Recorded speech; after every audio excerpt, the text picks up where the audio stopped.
बिस्मिल्लाहिर्रहमानिर्रहीम। उर्दू ऑनलाइन से मैं हूँ प्रोफेसर दौलत शाह, और आज की वीडियो में हम बीजापुर की आदिलशाही हुकूमत में उर्दू अदब के फ़रोग़ पर बात करेंगे। लेकिन ये वीडियोज़ सिलसिलेवार अपलोड हो रही हैं। इससे पहले जो 2 वीडियोज़ अपलोड की जा चुकी हैं, आज तीसरी वीडियो उन्हीं 2 वीडियोज़ का तसलसल है। तो उन दोनों वीडियोज़ के लिंक भी डिस्क्रिप्शन में दिए गए हैं। वो लिंक खोलकर आप वो वीडियोज़ भी देख लें। इससे पहले जो वीडियो अपलोड की जा चुकी है, उनमें जो पहली वीडियो थी उसमें हमने उर्दू ज़बान के इर्तिक़ा और उर्दू ज़बान का जो सफ़र है उस पर बात की, और आपको ये बताया गया कि उर्दू ज़बान हाफ़िज़ महमूद शिरानी के नज़रिए के मुताबिक पंजाब में बनी है और पंजाब से मुसलमान अफवाज के साथ दहली गई है, और फिर सलातीन के अहद में दहली से मुस्लिम अफवाज के साथ दक्कन पहुंची है। और उसमें आपको ये भी बताया गया था कि दक्कन से क्या मुराद है, यानी शिमाली हिंद से मुराद है दहली और लखनऊ वगैरह, और दक्कन से मुराद है जनूबी हिंद, यानी शिमाली हिंद और जनूबी हिंद। जनूबी हिंद ही को दक्कन कहा जाता है। आंध्र प्रदेश, कर्नाटक, तेलंगाना वगैरह के जो इलाके हैं, जो भारत का, हिंदुस्तान का जो जनूबी इलाका है, उसे दक्कन कहा जाता है। तो दक्कन की वजाहत भी उस वीडियो में हुई थी, और आपको ये बताया गया था कि उर्दू पंजाब से दहली और दहली से दक्कन, या फिर दहली में पैदा हुई और दहली से दक्कन पहुंची, तो दक्कन ही में उसमें अदब का आगाज़ हुआ। यानी शिमाली हिंदुस्तान में उर्दू ज़बान बनी है, लेकिन शिमाली हिंदुस्तान में ज़्यादातर ये रब्ते की ज़बान थी और स्पोकन लैंग्वेज थी, बोलचाल की ज़बान थी। लेकिन शेर व शायरी जो होती थी वो फ़ारसी में होती थी, दहली में और पंजाब में और शिमाली हिंदुस्तान में। लेकिन यहाँ से जब ज़बान दक्कन पहुँचती है तो दक्कन में बहमनी दौर में इसमें अदब की तख्लीक का आगाज़ हो जाता है। और बहमनी अहद के बारे में आपको ये बताया गया पिछली वीडियो में कि जब सलातीन की अफवाज यानी खिलजी और तुगलक अफवाज ने दक्कन पे हमले किए और दक्कन को फतह किया, तो वहाँ पर जो इलाके थे दक्कन के, वो दहली की सल्तनत का हिस्सा बन गए। लेकिन उसके बाद दक्कन वालों ने खुद मुख्तारी का ऐलान कर दिया और दहली से अपने आप को अलहदा करके अपनी बहमनी सल्तनत कायम कर दी अलाउद्दीन हसन बहमन की क़यादत में। तो खुद मुख्तार एक सल्तनत जो है वो दक्कन की बन गई, जो दहली से अलहदा थी। तो इसी दक्कनी दौर में, दक्कनी अहद में, दक्कन के इलाके में उर्दू अदब का बाकायदा आगाज़ हुआ। और आगाज़ के बारे में आपको ये बताया गया कि शायरी में सबसे पहले मसनवी लिखी गई और उसके बाद दीगर असाफ लिखी गई, और नसर में सबसे पहले मुख्तलिफ सूफिया ने जो मजहबी रसाइल लिखे, तो वो नसर का अवली नमूना है। तो ये आपको 2 वीडियोज़ में बताया गया था। और उसके बाद बहमनी अहद के बारे में भी आपको बताया गया कि बहमनी अहद में कौन कौन सी मसनवियाँ लिखी गई और कौन कौन से रिसाले लिखे गए और कौन कौन से मुसन्निफीन गुजरे हैं। ख्वाजा बंदा नवाज गेसुद्वाराज हैं, और शाह मीरा जी शमसुल उशाक, और फ़खरुद्दीन निज़ामी की कदम राव पदम राव है। तो ये बहमनी अहद जो है उस पर बात पिछली वीडियो में हुई है। फिर उसके बाद ये होता है कि ये जो बहमनी सल्तनत है ये भी बाद में टूट जाती है और 5-6 मुख्तलिफ सल्तनतें वजूद में आ जाती हैं, जिनमें 2 सल्तनतें जो हैं वो उर्दू अदब के हवाले से ज़्यादा अहम हैं। एक बीजापुर की सल्तनत है और दूसरी गोलकुंडा की सल्तनत है। बीजापुर की हुकूमत को आदिल शाही हुकूमत कहा जाता था, जबकि गोलकुंडा की हुकूमत को कुतुब शाही हुकूमत कहा जाता था। तो इन्हीं में से बीजापुर पर हम आज बात करेंगे। यानी दक्कनी अदब का जब हम मुतालिया करते हैं तो उसमें 3 ज़ीली उन्वानात होते हैं। एक बहमनी दौर का अदब, जिस पर हम कल की वीडियो में बात कर चुके हैं, और दूसरा जो है वो बीजापुर का अदब, जिस पर आज की वीडियो में इंशाल्लाह बात होगी, और उसके बाद अगली वीडियो में इंशाल्लाह गोलकुंडा के अदब पर बात होगी। तो ये बहमनी दौर, बीजापुर और गोलकुंडा, ये तीनों मिलाकर दक्कनी दौर कहलाता है। तो आज हम गुफ्तगू का आगाज़ करते हैं बीजापुर की आदिल शाही हुकूमत में उर्दू अदब के हवाले से। बीजापुर की आदिल शाही हुकूमत की बुनियाद सन 1490 में यूसुफ आदिल शाह ने रखी थी। चूँकि पहले बादशाह का नाम यूसुफ आदिल शाह था, लिहाजा उसके बाद जितने भी बादशाह गुजरे हैं बीजापुर के, जितने हुक्मरान गुजरे हैं, تو عادل شاہ ان میں سے ہر ایک کا لقب ہوتا تھا، ہر ایک کے نام کا لاحقہ عادل شاہ ہوتا تھا. یعنی مثال کے طور پر اسماعیل عادل شاہ، ابراہیم عادل شاہ، علی عادل شاہ، محمد عادل شاہ وغیرہ. تو اس لیے یہ سلطنت جو ہے یہ عادل شاہی حکومت کہلاتی ہے. عادل شاہی حکومت میں جو بادشاہ گزرے ہیں، حکمران گزرے ہیں، ان میں یوسف عادل شاہ اس کے بانی تھے. اس کے بعد اسماعیل عادل شاہ، ابراہیم عادل شاہ، علی عادل شاہ، اور پھر ابراہیم عادل شاہ ثانی، محمد عادل شاہ، اور پھر علی عادل شاہ ثانی، اور سکندر عادل شاہ. تو یہ حکمران بیجاپور کے گزرے ہیں. اور بیجاپور کی عادل شاہی حکومت کا جو دور ہے وہ سن 1489 سے لے کر 1686 تک ہے.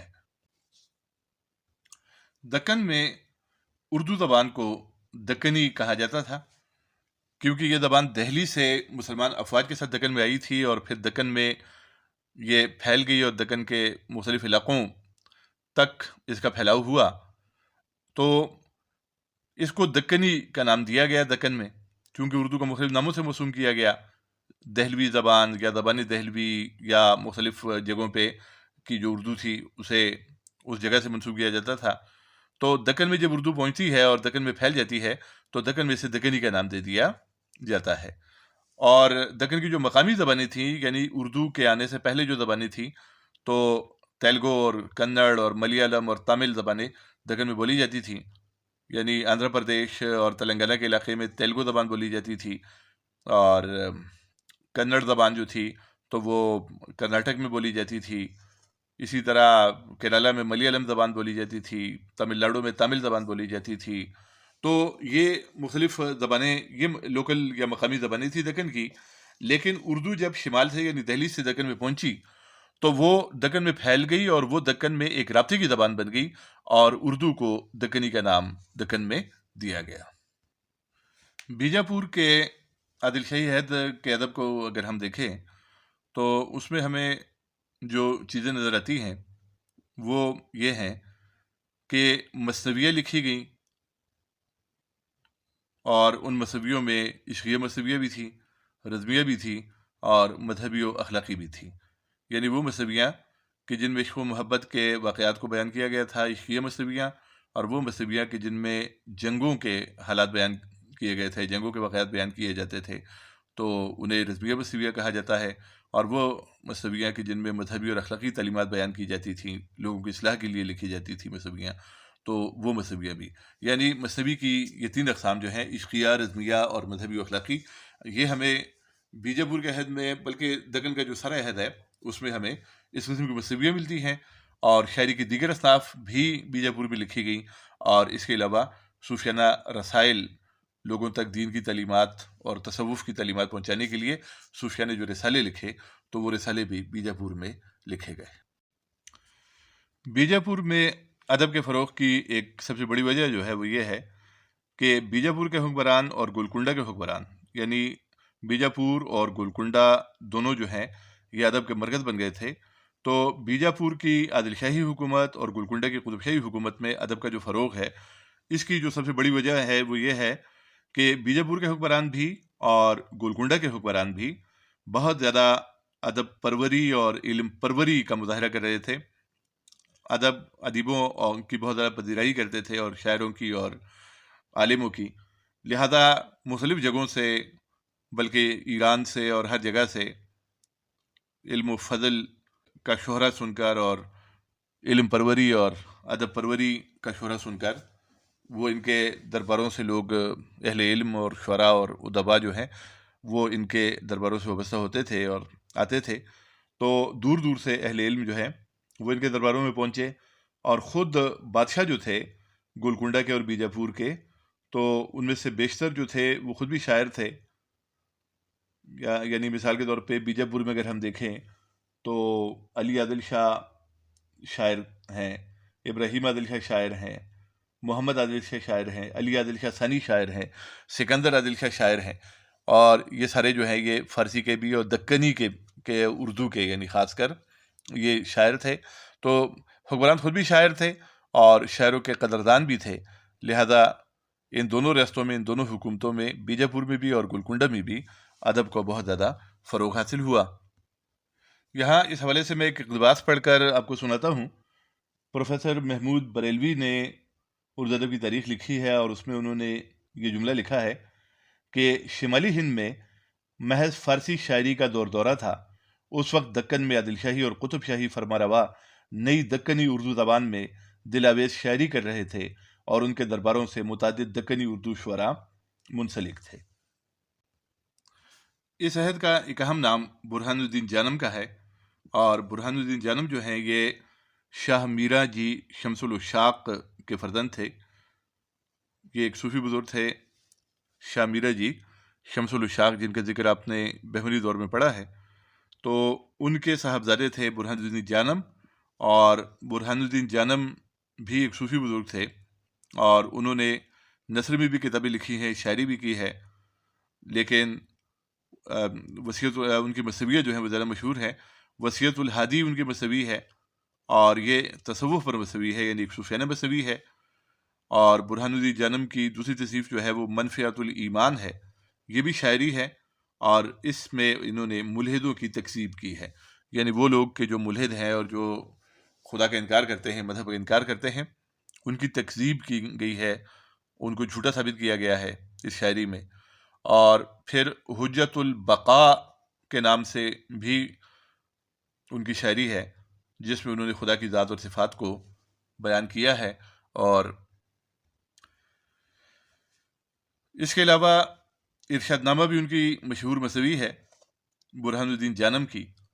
और इरशादनामा जो है ये एक सूफियाना मसवी है, यानी इसमें तसव्वुफ़ को बयान किया गया है, मजहबी तालीमात को बयान किया गया है और अखलाकी तालीमात को बयान किया गया है। और इरशादनामा 12,500 अशार पर मुश्तमिल एक तवील मसवी है। बीजापुर के एक अहम शायर अब्दुल हैं। अब्दुल ने मसवी इब्राहिम नामा लिखी है। इब्राहिम आदिल शाह के कारनामे इसमें बयान किए गए हैं, तो ये भी एक अहम मसवी है बीजापुर की।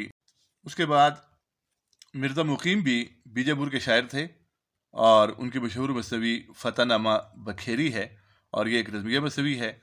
रज़म असल में जंग को कहा जाता है, रज़म कहते हैं जंग को। तो वो मसवी कि जिसमें जंग के वाक़यात, जंगों के वाक़यात बयान किए गए हों, जंगों के किस्से बयान किए गए हों, उसे रज़मिया मसवी कहा जाता है। तो फ़तहनामा बखेरी भी एक रज़मिया मसवी है और इस मसवी में मिर्ज़ा मुकीम ने बीजापुर के हुक्मरान मोहम्मद आदिल शाह और विजयनगर के राजा के दरमियान जो जंग हुई, उस जंग के हालात को और वाक़यात को बयान किया है। मुकीमी भी बीजापुर का शायर था, जिसने मसनवी चंद्र बदन व महियार लिखी है। चंद्र बदन व महियार, ये चंद्र बदन जो थी ये एक हिंदू राजा की बेटी थी और महियार जो था वो एक मुसलमान ताजिर था। तो चंद्र बदन और महियार के इश्क की दास्तान जो है वो मुकीमी ने इस मसनवी में बयान की है। और आजिज़ भी बीजापुर का एक शायर था, मोहम्मद बिन अहमद आजिज़ उसका पूरा नाम था और उसकी दो मसनवियाँ मशहूर हैं। एक मसनवी यूसुफ ज़लेखा है जो कि 1634 में लिखी थी उसने, और एक मसनवी लैला मजनू है जो 1636 में लिखी थी। ये यूसुफ अलैहिस्सलाम और ज़ुलेखा का जो किस्सा है और लैला मजनू का जो किस्सा है, इसे मसनवी की शक्ल में, मसनवी की हैयत में बहुत से शायरों ने लिखा है। तो मोहम्मद बिन अहमद आजिज़ ने भी इन दोनों किस्सों को मसनवी में पेश किया है। हसन शौकी, जिसकी वफ़ात 1633 में हुई थी, उसका ताल्लुक भी बीजापुर से था और उसकी मशहूर मसनवी जो है वो मसनवी फ़तहनामा निज़ाम शाह है। इसमें विजयनगर और बीजापुर के दरमियान जो जंगें हुई, असल में विजयनगर जो है ये दक्कन में एक हिंदू रियासत थी, बीजापुर की हमसाया रियासत थी। तो बीजापुर और विजयनगर के दरमियान जंगें जो हैं वो हुई हैं, तो उन जंगों को इस मसनवी में बयान किया गया है। और इसके अलावा हसन शौकी ने गज़लें भी लिखी हैं। बीजापुर के एक और शायर मलिक खुशनूद ने मसनवी यूसुफ ज़ुलेखा लिखी है, मसनवी जंद संगार लिखी है और उसने कसाइद भी लिखे हैं, यानी हुक्मरानों के कसीदे भी लिखे हैं और उसने गज़लें भी लिखी हैं। और इसके बाद एक और शायर जिसका ताल्लुक बीजापुर से है और बहुत मशहूर शायर है, वो है सनती। और सनती ने मसनवी किस्सा बेनज़ीर लिखा है, अलमशहूर किस्सा तमीम अंसारी। तमीम अंसारी साहबी का ये किस्सा है जिसे सनती ने मसनवी क़िस्सा बिन नज़ीर के नाम से लिखा है। कमाल खान रुस्तमी ने इब्न हसाम की ज़ख़ीम फ़ारसी मसनवी ख़बरनामा को दक्कनी उर्दू में मुंतकिल किया। ये दक्कनी उर्दू इसलिए कि दक्कन में जो उर्दू ज़बान पहुँचती है तो वहाँ उसे दक्कनी का नाम दिया गया। तो दक्कनी उर्दू में या दक्कनी में या उर्दू में इब्न हसाम की इस मसनवी को कमाल खान रुस्तमी ने मुंतकिल किया, और इस मसनवी के अशार की तादाद जो थी वो 22,000 से ज़ायद थी। 22,160 इसके अशार की तादाद थी, और इसे उर्दू की ज़ख़ीम तरीन मसनवी जो है वो कहा जाता है। यानी उर्दू की सबसे ज़्यादा ज़ख़ीम मसनवी जो है वो यही है कि जिसका नाम ख़बरनामा है, और जो कमाल खान रुस्तमी ने लिखी है, और ये तर्जुमा है इब्न हसाम की फ़ारसी मसनवी का। इसके बाद अली आदिल शाह सानी। अली आदिल शाह सानी जो हैं ये बीजापुर के हुक्मरान थे। इन्होंने कसीदे भी लिखे हैं, गज़लें भी लिखी हैं, मसनवियाँ भी लिखी हैं और नज़में भी लिखी हैं। बीजापुर के एक मशहूर शायर नुसरती हैं। नुसरती का पूरा नाम मोहम्मद नुसरत नुसरती था, और इनकी 3 मसनवियाँ जो हैं वो मशहूर हैं। पहली है गुलशन इश्क। इसमें उन्होंने कंवर मनोहर और मद मालती के इश्क की दास्तान बयान की है। दूसरी मसनवी अली नामा है। इसमें बीजापुर के हुक्मरान अली आदिल शाह की जंगों के हालात वाक़यात बयान किए गए हैं। और तीसरी मसनवी है तारीख़ सिकंदरी। इसमें बीजापुर के एक और हुक्मरान सिकंदर आदिल शाह की जंगों के वाक़यात जो हैं उनको बयान किया गया है। हाशमी भी बीजापुर का एक मशहूर शायर है। उसने मसनवी भी लिखी है, गज़लें भी लिखी हैं, कसीदे भी लिखे हैं, और इसके अलावा उसने मरसिये भी लिखे हैं। जिन शुअरा का जिक्र किया गया, इन शुअरा के अलावा भी बीजापुर में बहुत से शुअरा गुजरे हैं। मिसाल के तौर पे मोहम्मद अमीन अयागी है, अमीनुद्दीन आला है, शुगली है, और इसके अलावा भी बहुत से शायर गुजरे हैं बीजापुर में और बीजापुर के मुख्तलिफ इलाक़ों में। इन शुअरा ने मुख्तलिफ असनाफ में तबादमाई की है। मिसाल के तौर पे इन्होंने मसनवी भी लिखी है, इन्होंने गज़लें भी लिखी हैं, मरसिये भी लिखे हैं शुहदाए करबला के हवाले से। इन्होंने मुख्तलिफ हुक्मरानों और मुख्तलिफ शख्सियात के कसीदे भी लिखे हैं, और दीगर असनाफ पे भी इन्होंने तबादमाई की है। तो ये गुफ्तगू हमने की बीजापुर के अदब के बारे में कि बीजापुर में जो अदब तख्लीक हुआ और बीजापुर में जो मशहूर शायर गुजरे। और इससे पहले हम बहमनी दौर पर बात कर चुके हैं।